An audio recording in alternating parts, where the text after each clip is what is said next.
Hey, everybody. Tom here. We're on the journey still. I've actually gotten in contact with Matt today. He talked to me about, he knew that there were some basic mechanical issues with the vehicle. It's really nothing serious. I guess they told him it was a O2, an oxygen sensor on the exhaust that needed to be replaced. Turns out they were wrong. It's what happens sometimes when you go to these places, AutoZone, whatever, Advanced Auto, whatever, and they do the diagnostics. They try to sell you whatever they can sell you to get the most money out of it that they can. And so they go, oh, well, it's not, maybe if it's not that, well, maybe it's this. Anyway, and we all know how this works. I'm sorry. I apologize. So, with that being said, I took the vehicle to a friend of mine. Also, I spoke to Jeremy, which you guys all know Jeremy, from APS. He's the gentleman who is in a transitional stage of his life. Still a great human being, no matter what he does, however he's viewed. He's still a certified mechanic too. So I went and talked to him after I experienced some things with the car, and I was like, okay, man, this does not add up to an oxygen sensor type issue. I've got a little mechanic experience myself. In fact, I'm going to be posting a video that I did where I switched a fuel pump out on a Jeep.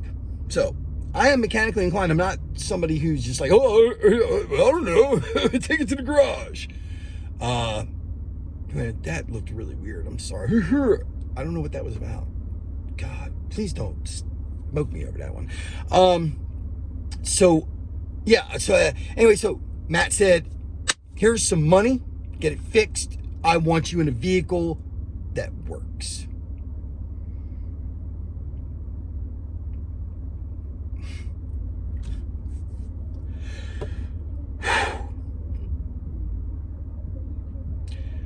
I can't say this any more plainly.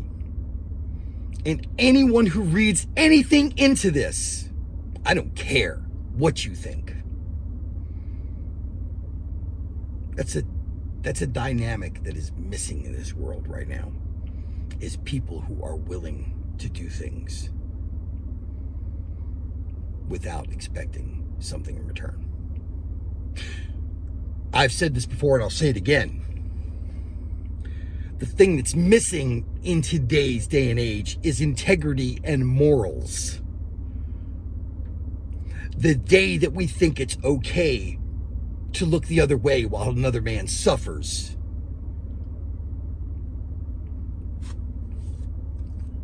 I had lost my faith in humanity. I had.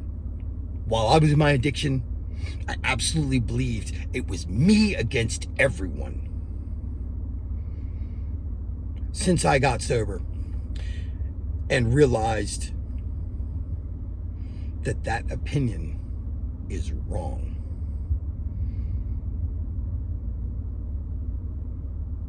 I understand things now. I do. I didn't, but I do now. And everything that Joe, everything that Matt, everything that anyone has done for me, if I, in any way, shape, or form, can return that to them tenfold, willingly, I'll do it. I'm going to make a pledge to all of you, all the subscribers out there that you're just subscribing at this point in time. I'm not getting a single penny from any of these videos. Nothing. Not a dime. It's okay. I don't have the view hours or whatever it is. I got enough subscribers thanks to you guys, Joe, Matt. You guys made it where I have the subscribers that I need. I have well over 1,000 individuals who said, I'm going to give Tom a try. I'm going to see what this guy's got. Let's see what he does. For those 1,000 plus people that believe in me, I love you. Thank you. thank you for believing in me. And I hope that I will give you something to believe in.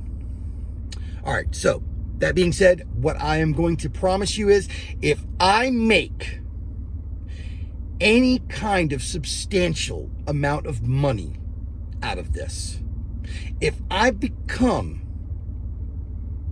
financially or however it happens, if I make a lot of money out of this, I promise you that I will give back. And I'll do it on camera and I'll put it where you can see it. I'm not going to hide it. I'm not. And I'm not going to lie about it.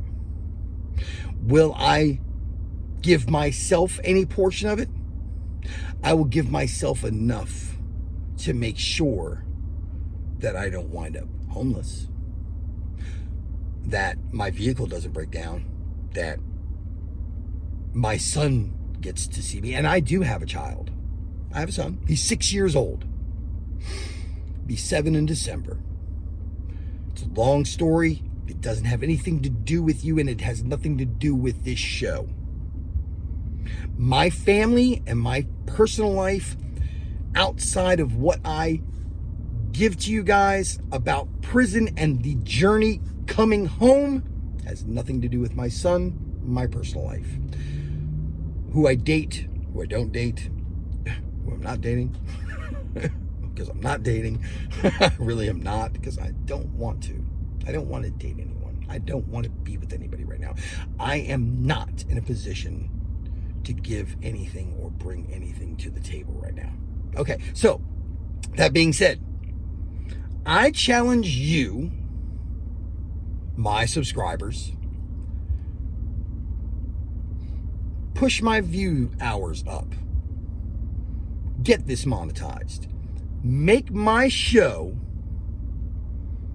earn me money so I can show you what I can do. Because I am going to put my money where my mouth is. I have no problem with it. Neither did Joe, and neither does Matt. Selfless, kind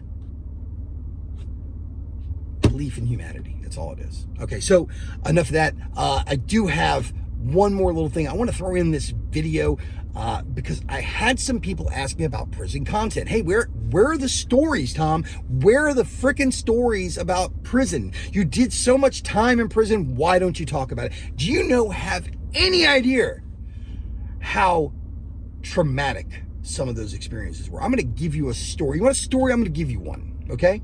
And for those individuals who are a little computer savvy and they want to look it up and they want to see if I'm telling the truth, take your time. Be glad to tell you that when you find out, you'll know I'm telling the truth. I was at a facility that's called Keene Mountain. That's Keen Mountain. It is in Southwest Virginia, up in the hills of Southwest Virginia. It was literally, they cut the top of a mountain off and put a prison on it. Okay. It was at the time a high-level security facility. Prior to them having the security levels of 1, 2, 3, 4, and 5, it used to be a custody level of A, B, and C. That facility was a C custody facility. I got shipped there because I was an idiot while I was in another maximum security facility, Greensville, to be perfectly honest. Well, anyway, during my tenure at Keene Mountain, I saw a lot of interesting things. Guys bringing hooch out on the yard, playing guitar and smoking pot and being guys. Were there violent situations? Yes, absolutely. Were there sexual assaults? Yes, there were. Were there assaults against the officers? Yes, there were. But I'm not talking about that. I'm going to tell you about an assault inmate upon inmate. Okay?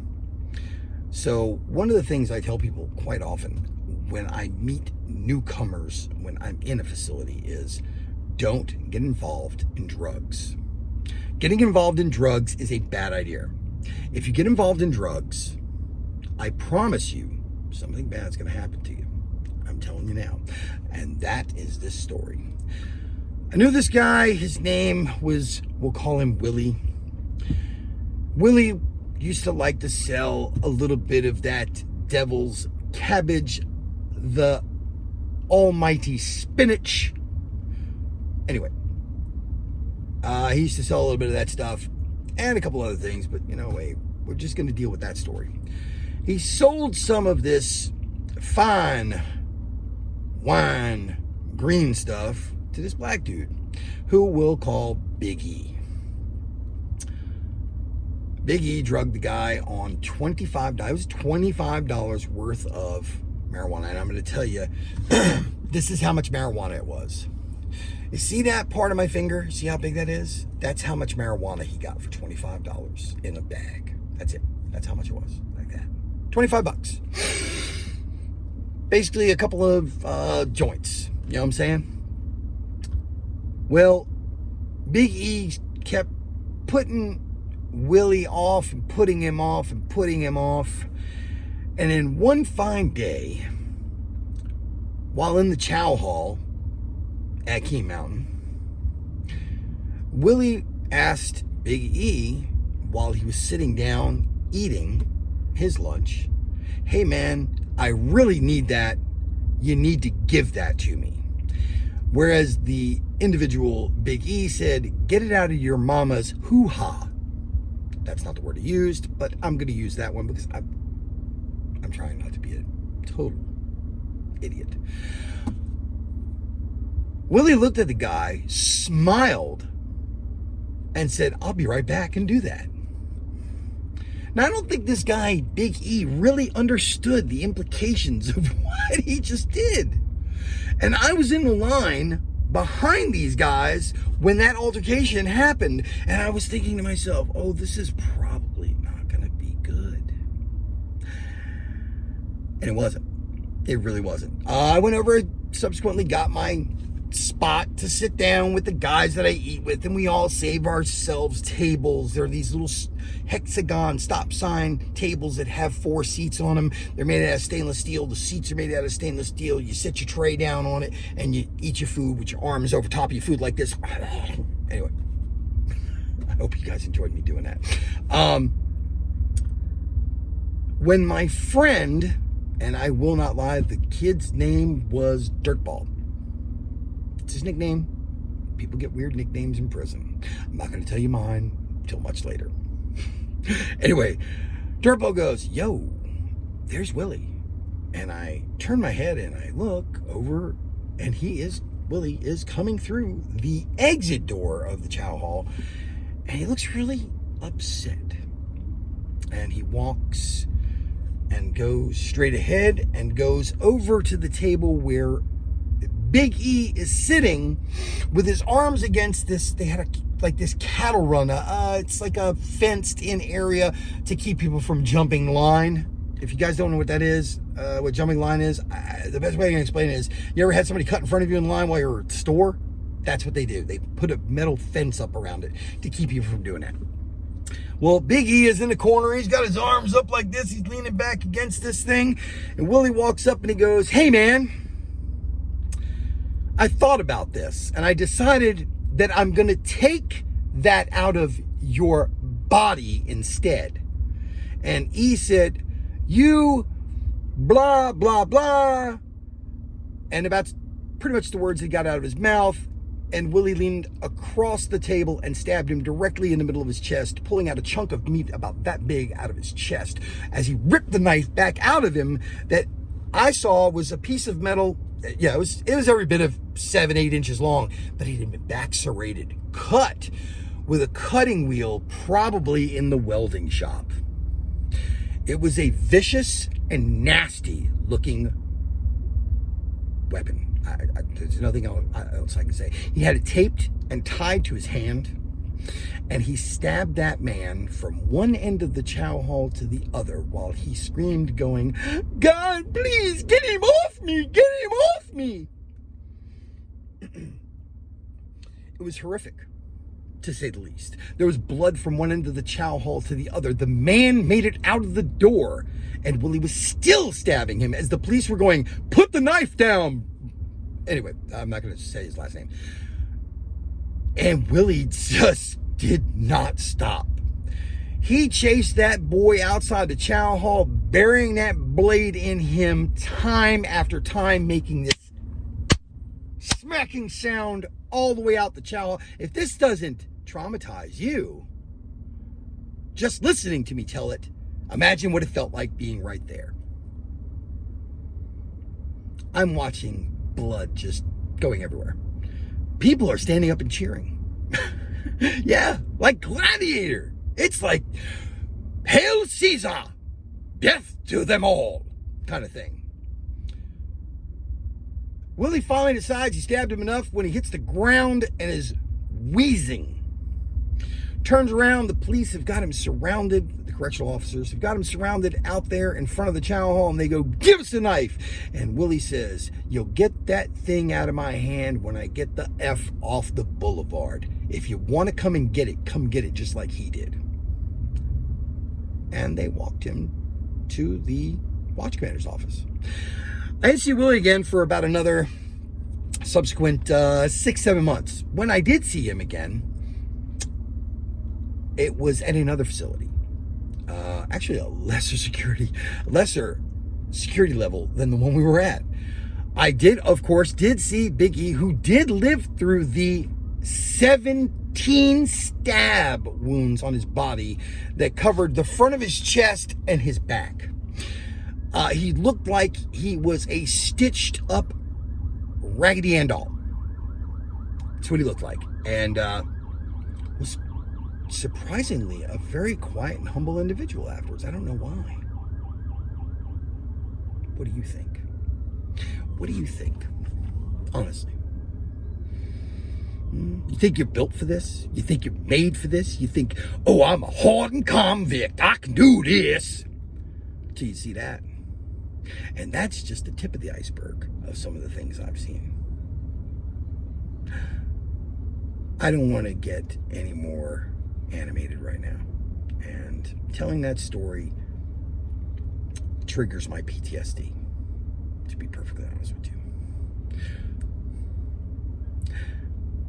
Matt made a very true statement to me. He said, I don't talk about my military experience because it brings back nightmares. I don't talk about my prison experiences because some of that stuff brings back nightmares. Some of you said, God, you don't even look like you ever went to prison. You don't act like you went to prison. Jesus, you act like a CEO, or you look like Rick from Pawn Stars, or blah, blah, blah, whatever you say. Whatever you say. Yeah, but I did. I did. And I deal with a lot. But I'll still be sober every day now. And that's how it's going to stay. All right, so look, I'm not going to sit here and continue any further. What I am going to do is I'm going to go take care of this car. It needs to be done. It has to be taken care of. It's going to be taken care of probably today. And I'm going to film it. You're going to get to see Jeremy turn a wrench. And it might change your opinion on, well, he's just a little sissy. All right, with that, all I've got to say is be kind. It is free. And peace.